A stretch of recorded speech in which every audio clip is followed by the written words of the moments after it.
Luto tayo ng pork steak. Ito yung ating ingredients. Calamansi, onion, garlic, tapos pork. Ayan. Ano lang siya guys, yung liampo. Liampo siya. Pinutol-putol ko siya kasi mahaba ito eh. Tatlong hiwa. Okay, let's start na. Ang gagawin ko, ilalagay ko siya dito.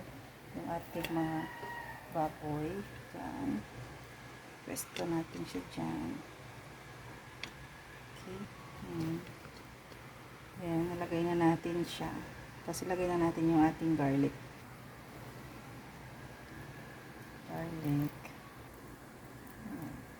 Tapos we put our onion.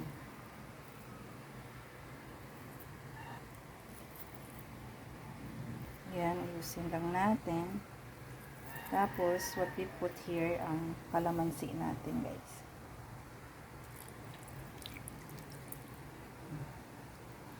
Tapos, lagyan natin siya ng ketchup. Ito yung gamit kong ketchup. Bubud-bud lang natin yung ketchup. Siya. Tapos, lalagyan ko siya ng oyster sauce. Katapos niyan, aanahin natin yan, hihimasin. Tapos, lalagyan ko siya ng water and then sugar. So, ito yung tubig natin. Ito yung sugar natin. Naglalagay tayo ng sugar dito. Tutunawin natin siya, yung sugar dito. Tapos, sarain ko lang para matansya natin. Ayan. Tutunawin lang siya bago natin siya ilagay doon.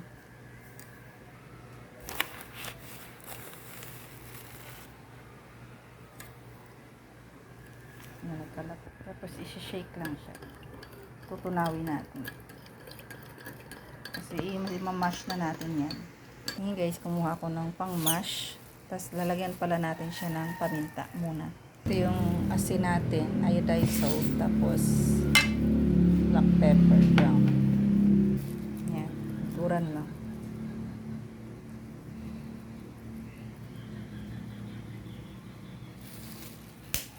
Madami para masarap. Tapos asin. Konti lang asin. Tapos lalagyan ko din siya ng magic sarap. Yan yung magic sarap, lalagyan ko lang siya. Hindi ako maglalagay ng toyo guys. Hindi ako mahilig sa toyo eh. Tsaka allergy ako sa toyo. So, magic sarap lang. Kasi may asin naman yan. Diba? Ubusin ko na. Tapos na mash na natin. Ubusin na yung pag-mash.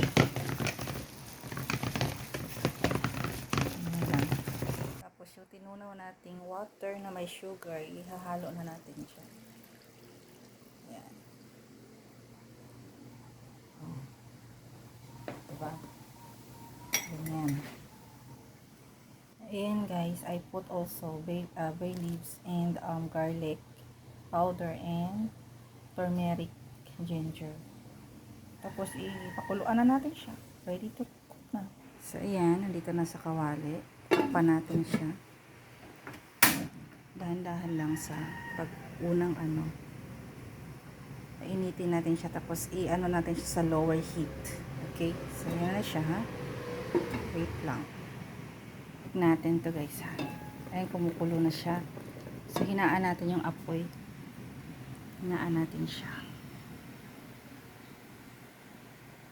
Hinang-hina lang yan. Tapos hayaan natin siyang kumulo ng 15 minutes. 15 to 20 minutes to siya. Kukulo na yan siya mamaya. Tapos babalik ta rin natin yung pork para maluto din yung sa ibabaw. Ngayon guys, gamit tayo ng clip para baliktarin natin para yung ibang medyo lumambot siya. Binabaliktad lang yan guys. Kasi may ingredients sa taas. So isa-isahin yung baliktarin. Mamaya hanggang maano siya, yung sticky. para masarap. Huwag kayong masyadong mahilig sa toyo. Kasi masama sa katawan yung toyo. Check natin guys. Wow. So ayan, kumukulo siya. Sa mahinang apoy lang. Okay. Ayan, mga 15 to 20 minutes yan guys. Kung matigas yung baboy, aabot ng 30 minutes. Laging pagkakatandaan, mahina lang ang apoy para hindi siya yung parang naluto, no? At parang maninigas pa rin yung baboy. Masarap talaga siya pag malambot na malambot yung baboy. Okay? Time check guys. Ayan, naka 15 minutes na ako pero hindi pa rin siya kasi maano pa yung baboy at hindi pa siya matigas. Ay, hindi pa siya malambot. So, we still have more 15 minutes.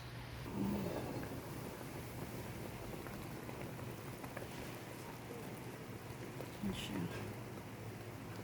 So, ayan, bagong baliktad ko na siya guys. Takpan muna natin ulit.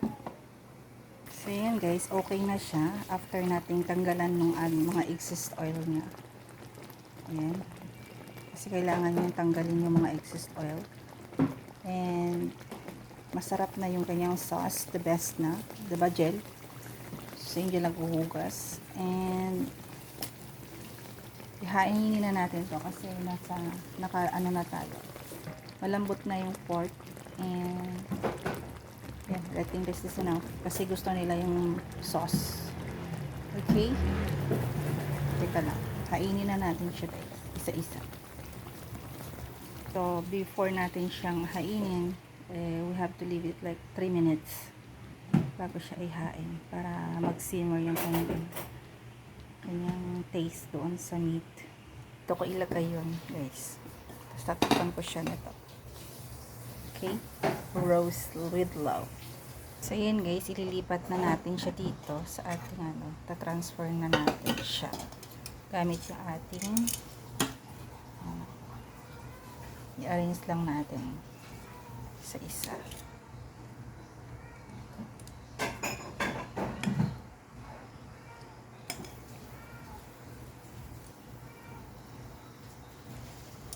Para medyo presentable naman yung ating pork. Tapos may mga natatapon dyan. Punasan nyo mamaya. Punasan ko pa. Yun na lang. Sa sobrang lambot, may hawalay na to siya yung laman. Dapat dito kasi yung pork steak na, pang pork steak talaga na na baboy. Kaso lang wala kami nun dahil mahal. Mas medyo affordable. Ganitong baboy. Pero masarap.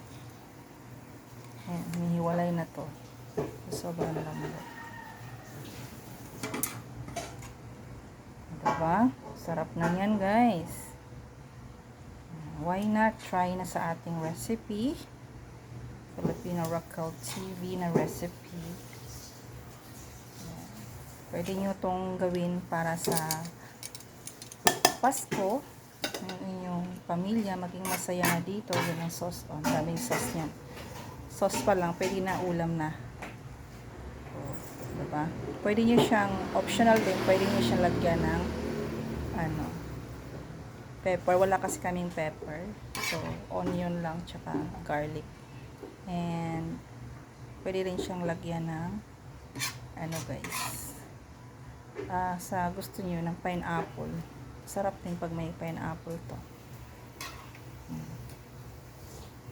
Yan na siya. Steak siya na maraming sauce. Kasi yung sauce ang life neto. Marami kang kanin dito sa sauce pa lang. Diba? Diba? Kasi yung mga anak ko mahilig sa sauce. Lalo na si Rene. Yan na siya. Diba? Gusto na yung laman.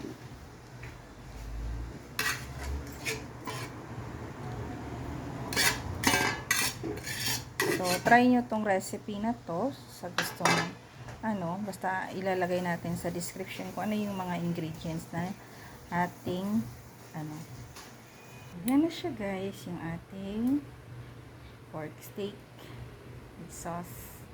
Para na rin siyang sweet and sour sauce. Sweet and sour steak, pork steak. Bakit siya sweet and sour? Kasi dahil sa nilagyan natin siya ng sugar and calamansi or lemon. O, diba? Sarap niyan guys. Let's eat. Thank you for watching. Like and subscribe. Filipino Rifle TV. Watch the full video on my YouTube channel.